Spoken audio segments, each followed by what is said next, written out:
बुद्धिबळाच्या पटावर खेळ मांडला गेला होता आणि आधिराजला वाटत होतं विजय त्याचाच आहे. पण त्याला हे माहीत नव्हतं की चेकमेट करायला खेळात ब्लॅक पिनची एंट्री झाली होती. इथून पुढे आयुरा विचार करत अजूनही खिडकीपाशी उभी होती. अचानक तिच्या कमरेत हातांचा विळखा पडला. तशी ती दचकली. आयु, अजून जागी का आहेस आणि इथे का उभी आहेस? चल झोप चल. आयुषने तिला दोन्ही हातांवर अलगद उचलला. आयुष, घाबरली ना मी. आणि हे काय? खाली उतरा आधी. आयुरा लटका राग दाखवत म्हणाले, पण मनातून आयुषचं असं उचलून घेणं आवडलं होतं.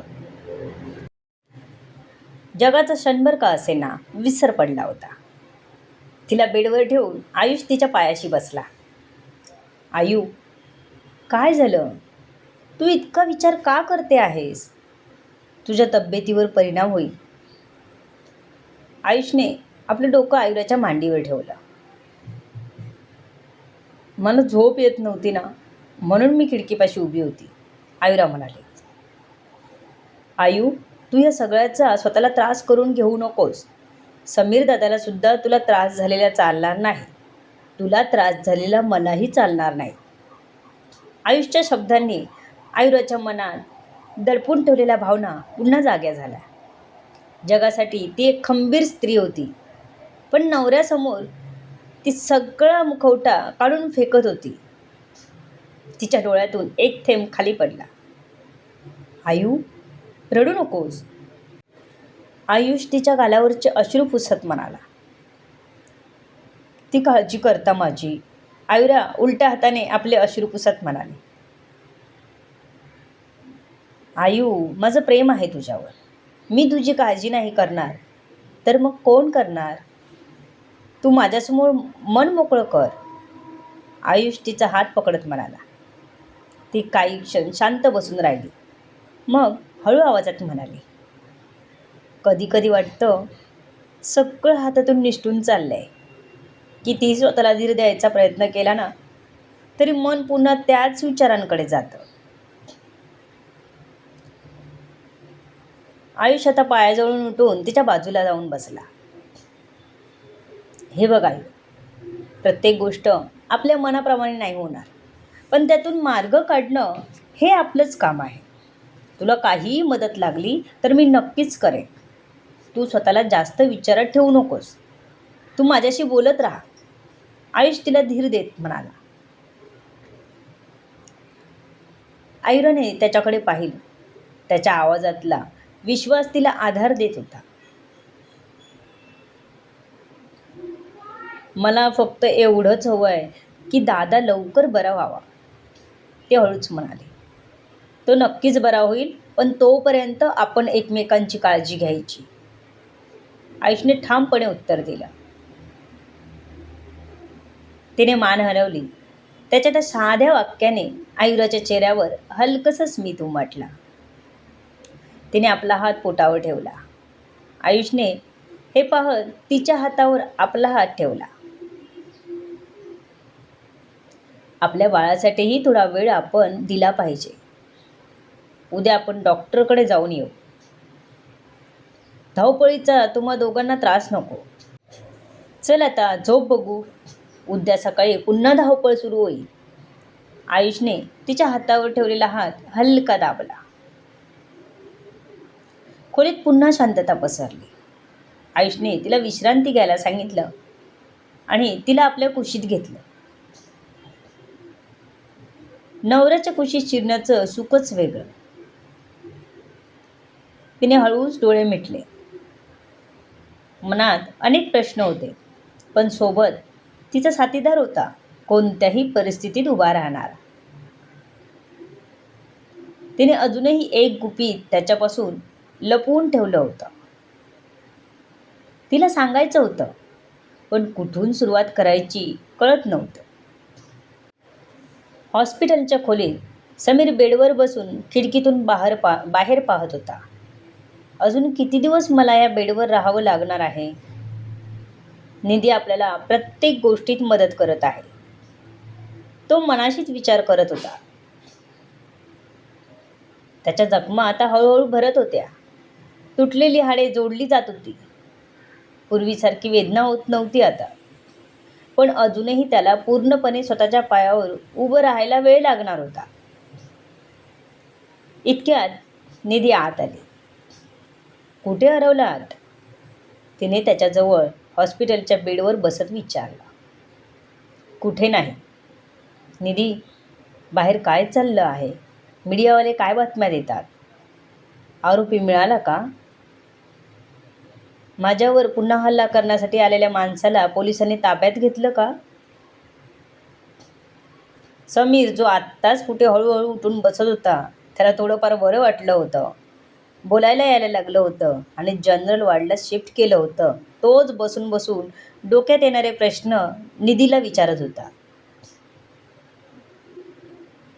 समीर, तुम्ही सगळी चिंता सोडा आणि स्वतःवर लक्ष द्या, निधीने त्याला दम देत सांगितलं. तिने काहीही सांगायचं टाळलं. समीरने तिच्याकडे पाहिलं. मी आता ठीक आहे. माझ्यावर लक्ष द्यायला तू आहेस ना? समीर हसत म्हणाला. माझा जीव अगदी कंटाशी आणला होता तुम्ही आणि मला लक्ष द्यायला तू आहेस. अहो, मलाच काही सुचत नव्हतं तेव्हा. निधी गेल्या काही दिवसांची परिस्थिती आठवून म्हणाले. पण ठीक आहे ना, तो पुढे सरकत म्हणाला. तशी निधी लगेच त्याला आधार द्यायला पुढे झाली आणि त्याला म्हणाली, अजून थोडा वेळ लागेल पूर्ण ठीक व्हायला. स्वतःला सुपर हिरो समजायचं नाही. तिचं बोलणं ऐकून समीरच्या चेहऱ्यावर हलकंसं हसू आलं. समीरचा चेहरा एका बाजूने किंचित जळला होता. अजून त्याने स्वतःला आरशात पाहिलं नव्हतं आणि निधीनेही त्याला त्याबद्दल काहीच सांगितलं नव्हतं. ती निशाण अगदी भयानक वाटत नसले तरी त्याच्या सुंदर चेहऱ्यावर डाग ठेवून जाणार होते. गेल्या काही आठवड्यात निधीने त्याची सावली बनून साथ दिली होती. औषधांपासून ते फिजिओथेरपीपर्यंत प्रत्येक गोष्टी ती त्याच्या सोबत उभी होती.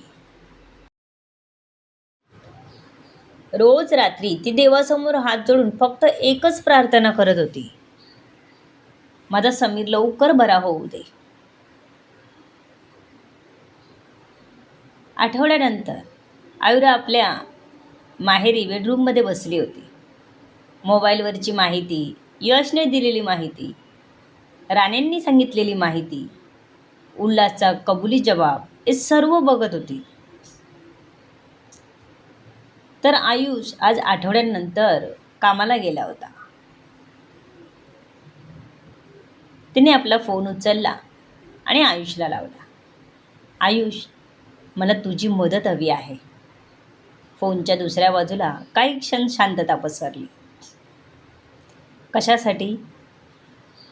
अधिराजला थांबवण्यासाठी.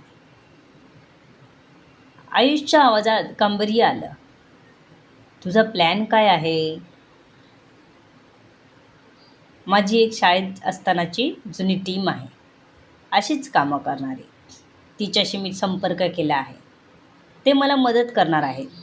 पण कोणाला संशय नको म्हणून मला तुझी मदत हवी आहे. इकडची माहिती तिकडे पुरवण्यासाठी मी बाहेर पडणार नाही. थोडक्यात तू मला पोस्टमन बनायला सांगत आहेस. Okay, no problem. आयुष अगदी काही आडेवेडे न घेता आणि न ओरडता तयार झाला होता. यश आणि त्याच्या मित्रांची मदत लागेल आपल्याला. अधिराजची प्रत्येक हालचाल, त्याची माणसं, त्याचे अड्डे सगळं शोधून काढायचं आहे, आयुरा म्हणाली. आणि मग मग त्याचं साम्राज्य त्याच्या डोळ्यासमोर कोसळताना पाहायचं आहे. त्या संध्याकाळी यश आणि टीम व्हिडिओ कॉलवर आयुरासमोर बसले होते. आयुषसुद्धा बाजूलाच बसला होता. आयुराने सर्वात पहिली सगळ्यांशी आयुषची ओळख करून दिली. ह्यापुढे जी आपल्यात देवाणघेवाण होईल ती आयुषमार्फत होईल, आयुराने सर्वांना सांगितलं. येस बॉस, सगळे एकत्रच म्हणाले आणि आयुषचे डोळेच मोठे झाले. अहो, मस्करी करत आहेत ते. मी काही बॉस वगैरे नाही त्यांचा, आयुरा असत म्हणाले. ओके, आयुष म्हणाला आणि त्याने कॉलवर लक्ष देऊ लागला. कोणाकडे काय माहिती आली, नकाशे मिळाले, त्याचं डिस्कशन चालू होतं. आयुष शांतपणे ऐकत होता.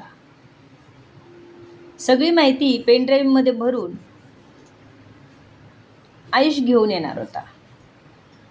बॉस, मी घेऊन येऊ का माहिती? साहिलने खुर्चीतून उठत विचारलं. साहिल, हे बॉस बॉस बोलायचं नाटक बंद कर. सुगंधा बोल, नाहीतर आयुरा बोल. आयुरा त्याला दम देतच म्हणाले. ओके मॅडम, साहिल बोलला आणि पुन्हा खाली बसला. थोडा वेळ शांततेत गेल्यावर आयुराने बोलायला सुरुवात केली. हा खेळ शक्तीचा नाही, मग कशाचा? यशने प्रश्न विचारला. संयमाचा आहे. तिने समोरचा नकाशा उघडला. अधिराजला वाटतं तो अजूनही आपल्यापेक्षा 10 पावलं पुढे आहे, म्हणूनच तो हारणार आहे. आयुषने तिच्याकडे पाहिलं. तुला खात्री आहे ना? हो, त्याला गाफील ठेवूनच आपण सर्व करायचं आहे, आयुरा म्हणाली. थोडा वेळ कुणीच काही बोललं नाही. त्यानंतर यश उभा राहिला. ठीक आहे, आपण कामाला लागू. त्याच्या मित्रांनीही माना डोलावल्या. पहिलं लक्ष कोण असेल? आयुराने समोर ठेवलेल्या फाईलवर बोट ठेवलं आणि सर्वांना दाखवलं. अधिराजचं सर्वात मजबूत ठिकाण. सर्व एकत्रच म्हणाले. त्याचबरोबर अजून काही ठिकाणंसुद्धा आपल्याला शोधावी लागणार. तुम्ही कामाला लागा. काही लागलं तर कॉल करा. आयुराने कॉल कट केला. दुसऱ्या दिवशी सर्व टीम दिवसभर काम करून संध्याकाळी पुन्हा व्हिडिओ कॉलवर एकत्र आली. प्रत्येकाने दिलेल्या माहितीनुसार अधिराजची एकूण 6 ठिकाणं सापडली होती. तिच्या ओठांवर हलकंसं हसू आलं. आता तिला योग्य ती प्लॅनिंगची गरज होती. तिने कॉल कट केला. राजाला हरवायचं असेल तर आधी त्याचे मोहरे निकामी करावे लागतात, ती आयुषला म्हणाली. तुमच्या या मिशनमध्ये मी नवीनच आहे, पण माझा तुझ्यावर पूर्ण विश्वास आहे, आयुष म्हणाला. दोघांनी एकमेकांच्या हातावर हात ठेवले आणि त्या रात्री अधिराज विरुद्धच्या युद्धाची खरी ठिणगी पडली होती. बघूया काय होतंय पुढे. सर्व गोष्टी जाणून घेण्यासाठी येणारे पुढील भाग वाचायला आणि ऐकायला विसरू नका. तुमच्या अमूल्य प्रतिसादाची आतुरतेने वाट बघते. लेखिका शब्दवेदी उर्फ संतोषी गजानन राणे पाताळे. धन्यवाद. या कथेला जास्तीत जास्त लोकांपर्यंत पोहोचवा.